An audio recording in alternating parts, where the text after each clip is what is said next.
জনাবে মুহাম্মদুর রাসূলুল্লাহ সাল্লাল্লাহু আলাইহি ওয়াসাল্লাম বলেন, হে আমার পৃথিবীর উম্মত ও উম্মতিরা, হে মহিলা উম্মতিরা, হে যুবক, হে যুবতী, হে পুরুষরা, আমার উম্মতিরা, সমস্ত উম্মতদেরকে বলতেছি যে রমজান মাসের শেষ দশক যেটা আছে সেটা হলো জাহান্নাম থেকে মুক্তির দশক। সুবহানাল্লাহ।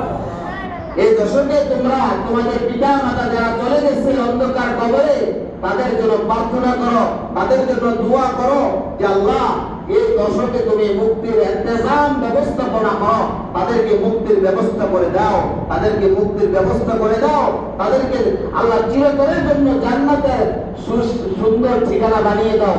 সুবহানাল্লাহ।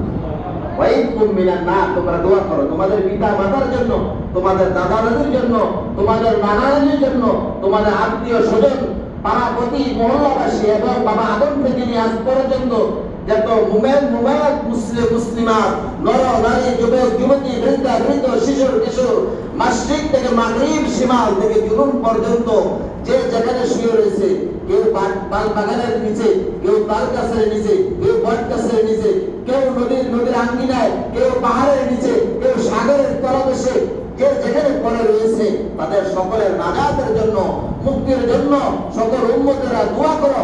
আল্লাহ যদি মুক্তির ব্যবস্থা করে দেয় তাদের কবর হবে জান্নাতের ঠিকানা। সুবহানাল্লাহ।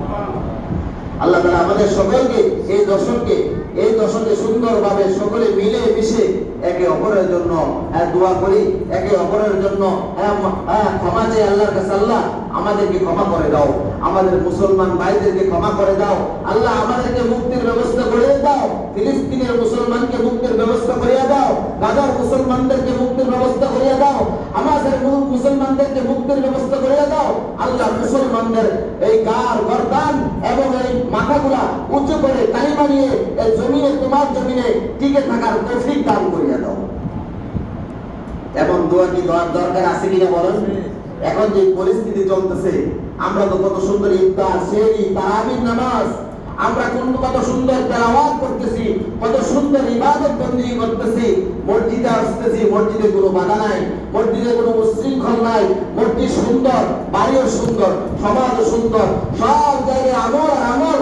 কিন্তু আমাদের মুসলমান ভাই, আমাদের মুসলমান বোন, আমাদের শিশুরা এরকম ভাবে গাজার যে সমস্ত হামলা হচ্ছে, ইসরায়েল কাফেররা এরকম ইহুদিরা যেভাবে হামলা করতেছে, মারতেছে, শহীদ করতেছে, শত শত মা বোনের ইজ্জত লন্ডন করতেছে, শত শত ভাইদের ইজ্জত লন্ডন করতেছে, তাদেরকে শহীদ করে ফেলতেছে, তাদের জন্য কি দোয়া করা আমাদের উপর কর্তব্য কিনা বলুন?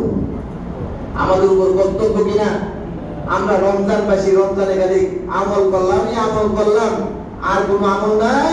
যে বলা হয়েছে যে তুমি যা খেয়েছো তোমার অপর মুসলমান খাইছে কিনা সেটাও তোমার উপরে দায়িত্ব। সুবহানাল্লাহ। তুমি যা করেছো তোমার মুসলমান ভাই পৃথিবীর যে কোনো প্রান্তরে থাকুক, সেও কি পড়ছে কিনা, সেও কি ভালো আছে কিনা, সেও কি শান্তি আছে কিনা, সেও কি আরাম আছে কিনা, তুমিও সে চিন্তা করো, সেও তোমার ভাই। সুবহানাল্লাহ। আমরা তো সেই চিন্তা করি না, সে গবেষণা করি না। আমরা মনে করি আমরা 3 বেলা খাইতে পারলে আর করতে পারলে, নামাজ পড়লে পড়লাম, রমজান মাস হচ্ছে, রমজানের কদর করলে করলাম, না করলে নাই, রমজানের রোজা রাখলে রাখলাম, না রাখলে নাই, তারাবির নামাজ পড়লে পড়লাম, না পড়লে নাই।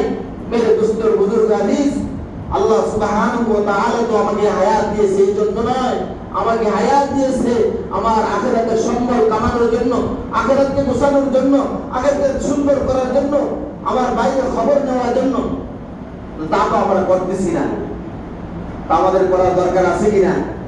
আল্লাহ তাআলা আমাদের সবাইকে বুঝে শুনে আমল করার তৌফিক দান করুন। সকলে আমিন বলি।